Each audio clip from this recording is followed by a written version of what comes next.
Welcome to Nav Classes. Today I am going to discuss trends of human resource management. Firstly, we discuss why human resource environment is changing. Firstly, if you didn't subscribe yet, then please do subscribe, the arrow shown here, and ring the bell with subscribe button so that you will get all notification in your email ID.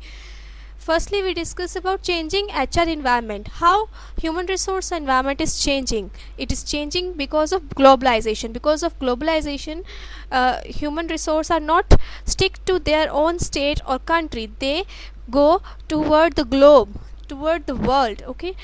Then technological advances. The technology is changing day by day. There are many methods to do the same task, so technology is changing. That is why HR environment is changing. Exporting jobs are exporting toward outside. Nature of work is also changing, and work for demographic. That is why human resource management's environment is changing, and we have to study trends of human resource management. Firstly, what is strategic planning? It is the company's long-term plan. Here we consider long-term plan because we are talking about strategic, for how it will balance its internal strengths and weaknesses with its external opportunities and threat. We call it SWOT analysis to maintain a competitive advantage. Here, three questions arises in strategic planning. Firstly, current business position. What is current business position of company? Future business position expected to. What company is expecting in future to be? How to get to expected future business position? How company can reach toward that business position, and what are the different tricks and implementations company have to do so that it will reach to that particular future business position. So these all will have with help of our human resource, because these are all human resource who are working for organization. So what is SHRM? Strategic human resource management is formulating HR policies. Here we formulate HR policies and introduce practices that produce staff competencies and behaviors that company needs to achieve its strategic goal.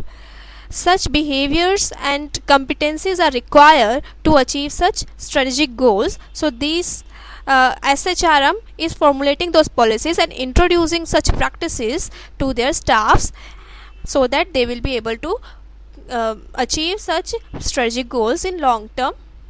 Now listen me carefully. Strategic human resource management. Under strategic SHRM, HR managers today are more involved in partnering with their top managers. They are more involved in partnering with their top managers in their both designing and implementing their company strategies, so that they can design and implement company strategies in correct manner. That is why they are more involved with top managers. Top managers want to see, in turn, top managers want to see precisely how HR managers' plan will make the company more valuable. In turn, top managers are willing to see whether HR managers' plans are working or not and make the company more valuable. Okay, then strategic human resource management organization's intentions and plan on how its business goal should be achieved, and how it can work toward achievement of goals through the people, because in turn they are the people who are working for organization.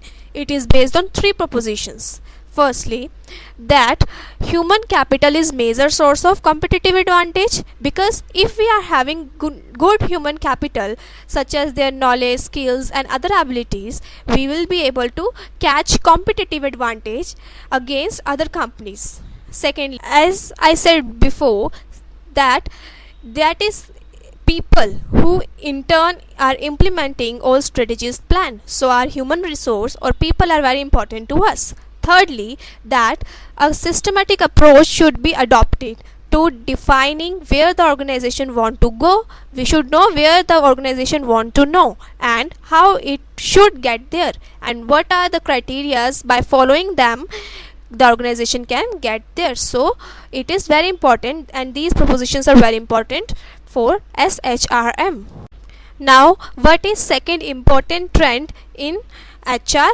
Second important trend is outsourcing human resource activities. Nowadays, human resource activities are outsourced to other vendors. There are computer based systems which are easy to implement, easy to outsource HR activities by providing access to service providers to the company's HR informations in database. For example, payroll, benefits, wellness programs and other employee training. For them, such activities can be outsourced to outside vendors so that we can concentrate on other things on our in our organization, so that we can. Now we talk about third trend of HRM, high performance work system. What is high performance work system? Integrated set of HRM policies. Here it is integrated set and practices that together produce a superior staff performance. It means we are integrating our managers and our employees, so together they will produce superior staff performance. Their performance will automatically increased because we are integrating both employees as well as management. Okay, here is need to focus on performance of employees, not to control them. Okay, sometime it also known as high involvement or high commitment organization, because these are organizations that use distinctive managerial approach. The high performance through people, we are concentrating more on people.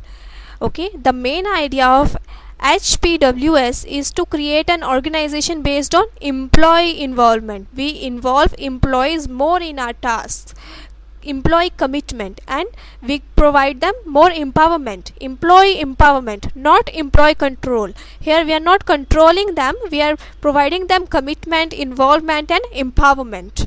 So there is no fixed rule of items that comprises high performance work system, but these work system should include certain things. So here we will discuss certain characteristics of HPWS.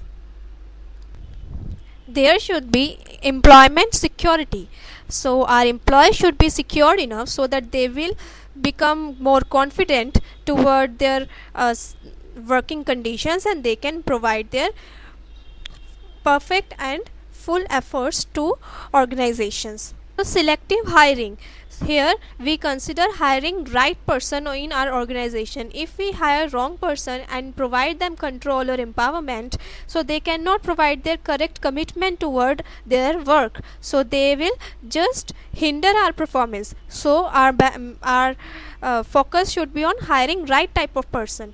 Then there is extensive training. Why we take into consideration extensive training? Before providing them control and empowerment, we should provide them correct type of extensive training so that they can use their new rights and control in correct manner. Okay, then self-managed teams and decentralized decision making.